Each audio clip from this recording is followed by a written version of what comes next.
welcome back to my YouTube channel and my podcast. Today's video is going to be very exciting. I'm going to be talking about small businesses and how you can really grow with not a whole lot of money to work off of. So if you are new to my channel, my name is Jessica and I have a lot of content in relating to marketing and business and reselling. So I have a lot of videos on Poshmark and Mercari, basically ways to make money, whether it is a side hustle for you or if this is your full-time income.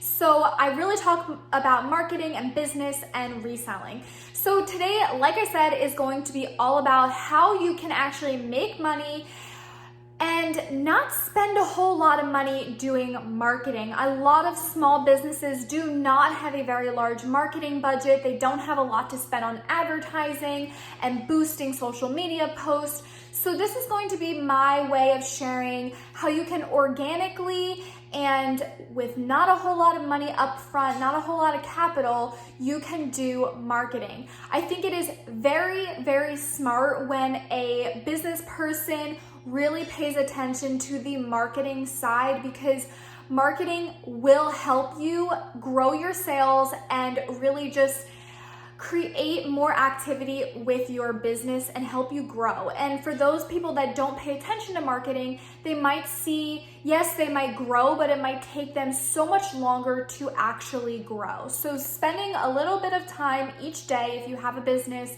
and paying attention to marketing and looking at your analytics and seeing how leads are coming in or what you're spending the most time creating content on is very important.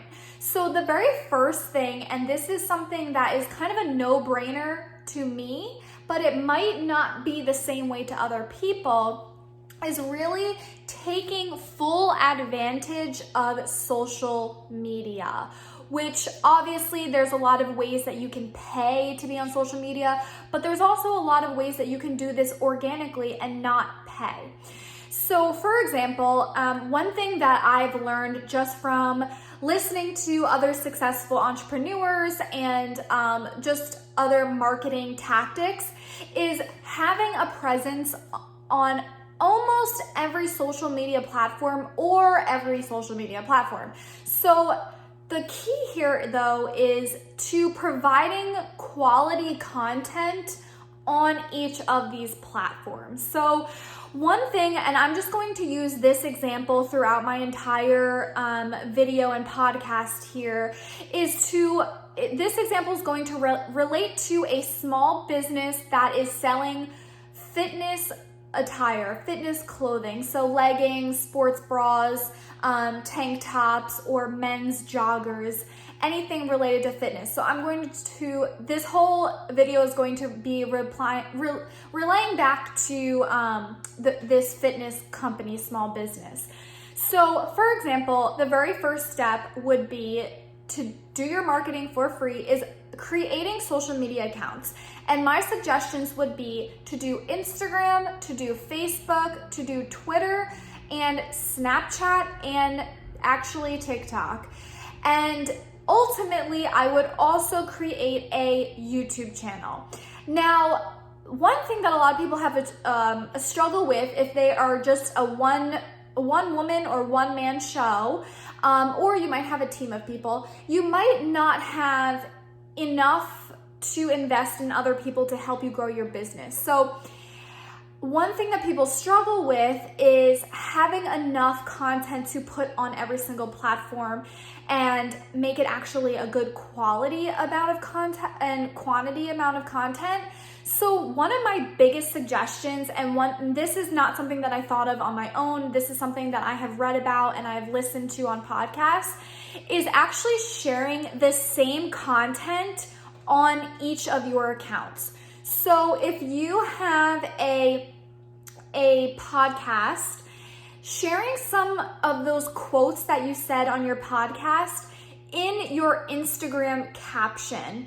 And obviously a podcast, you're not sharing images, but on Instagram and on Snapchat, you can share images. So using whatever image that you used on Snapchat, use it on your Instagram stories.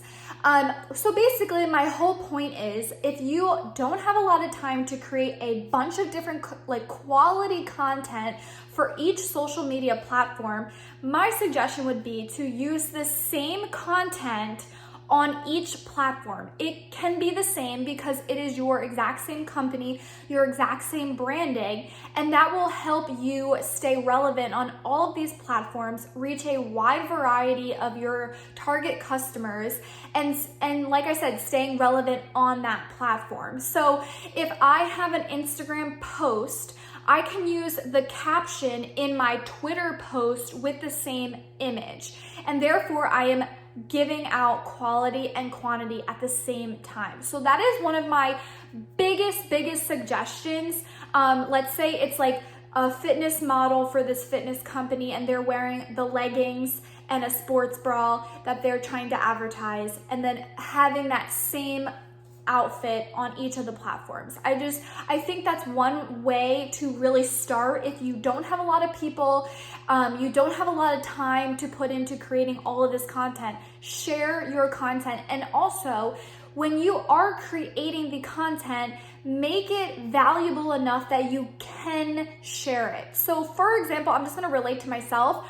I am creating a podcast right now, and I'm recording it on my laptop. At the same time, I'm recording this YouTube video because I want to have a presence on YouTube and on my podcast.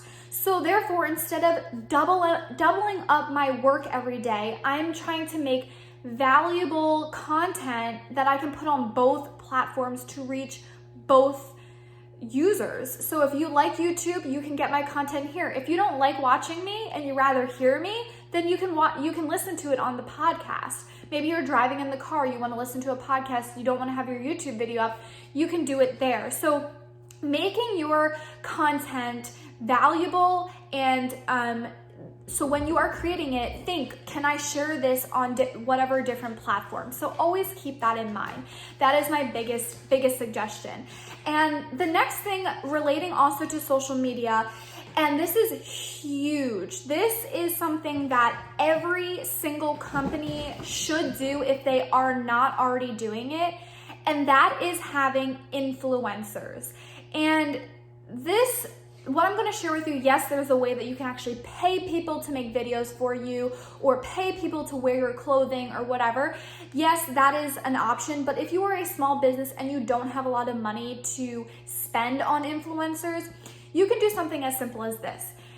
Find someone that has a niche. So maybe they don't have 100,000 followers on Instagram or 300,000 subscribers on YouTube. Maybe they are small, but they have maybe they have 4,000 subscribers, but they have a very high niche where their engagement is very high. So maybe it's specific to fitness, and every single subscriber of them watches their videos consistently, likes their videos, engages and comments with them. You can actually reach out to that person because clearly they don't have a huge following, but they're still very valuable because they have a very loyal follower. You could actually ask them if they wanted to collaborate with you, and this would not cost you a lot of money. And now this is going to be my example for this. Let's say we're relating back to that fitness company, that very small fitness company that has leggings and tank tops. And they find someone on Instagram, and they also have a YouTube channel or whatever other platforms that they are on. Let's say that they have a small influence, but it is a very loyal customer. So they only have 300 followers or 500 followers on Instagram and 4,000 subscribers on YouTube. That is relatively small when you compare it to a lot of other people, but they have a very high engagement on their little niche and a loyal follower. That's a great opportunity for you to reach out to this person to see, hey, would you be willing to work with me? I would love to collaborate. I can send you my tank top and leggings, and if you want to just wear it in one of your next workout videos, or just mention me the next time that you're wearing the outfit. I would love to work together. And this could just simply be by DMing them, emailing them, commenting on their YouTube. I would say more so like make it personal and actually email the person or DM them. But that is something that a lot of people are open to. I know for myself, when I was first starting my YouTube channel, I did work with BPI Sports, and I promoted some of their products, which I did really use. I used their pre-workout, their protein powders, and some of their supplements. And then also there was someone that had reached out to me about some of their other, it was like called Raw Barrel, and it was BCAAs, and which are branched chain amino acids. It's something you can help to build your protein and inside your body and muscle recovery. But anyways, they had reached out to me about just sharing information about their product. They did not pay me, they were just sending me this product and I was reviewing it for them. Obviously there's a lot of different scenarios where you can actually be paid to do this, which happens frequently. But if you're a small business and you don't have a lot of money, I think just having that conversation of trading with that person. So, just like I said, they can wear the outfit in their next video. They could post about it if they really felt like this was something worth posting about. But that is a great way to network and create an influence, create a way to connect with someone who has an influence on social media, because that is a really great way for you to start getting traffic, whether you want them to come back to your website to buy their item or come to your YouTube channel. And that's another thing I want to talk about too. There's a lot of YouTubers that collaborate with other YouTubers. So actually a lot of people with Poshmark will collaborate and make videos or recommend you watch someone else's video. I like to watch, and I'm so weird, but I feel like a lot of people like this too. I like to watch cleaning videos because that actually inspires me to clean. So what a lot of those YouTubers do is they recommend you to someone else's YouTube channel that also creates content around cleaning, and they collaborate together and they say it's like similar video title or like 6-hour power clean or something like that, and they collaborate, and that's a great trade. They're not paying each other to say that, I don't think, and it's a great way for them to promote someone else's channel at no cost. So my whole point in being is that you don't have to spend a lot of money on this. You can make this content very valuable at no cost, and a great networking opportunity for you to get your brand name out there, your items out there, is just simply by reaching out. It doesn't hurt to reach out. If someone says no, that's totally okay. Go to someone else. There's tons of people that are out there that are willing to collaborate. I know for myself, I'm willing to collaborate to help someone else succeed, and not for a cost. So there are people out there like that. I definitely think that that's a great opportunity to take a chance on that. And then the very last thing that I want to touch on, and this can relate to social media, this can relate to really anything, anywhere that you have your brand, is really trying to stand out. And I could make a whole separate video about standing out, but there's so many, and a lot of people will use the word oversaturated. There's a lot of people, obviously, that are entrepreneurs and trying to make their businesses stand out amongst others. So for example, for that fitness company I was talking about, small fitness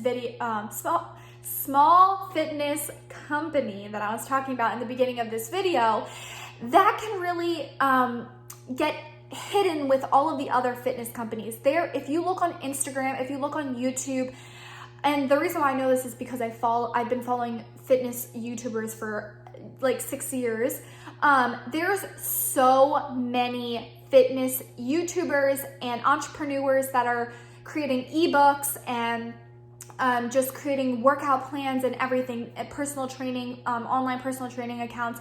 There are so many. It is so oversaturated, but the people that actually stand out are the ones that are really their voice is being heard over others because they are being unique and creative and finding ways to do these things that I talked about, to collaborate with companies, large companies. And it only starts by just reaching out. So that is something that you definitely need to really focus on, I would say, as a small business, is really making your brand stand out. And that also always ties back to who your customer actually is and where are they shopping. If they're a millennial and they're really invested in social media, then obviously that's where you need to pay the most amount of attention to.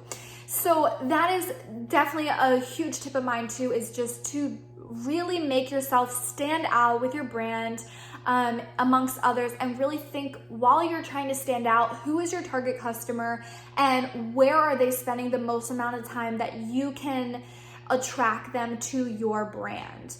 So that is all the tips that I have for you today in this video. I do hope you guys enjoyed this. Comment down below, what do you do as a small business, whether that is reselling or anything, any small business that you have. How do you make your brand stand out?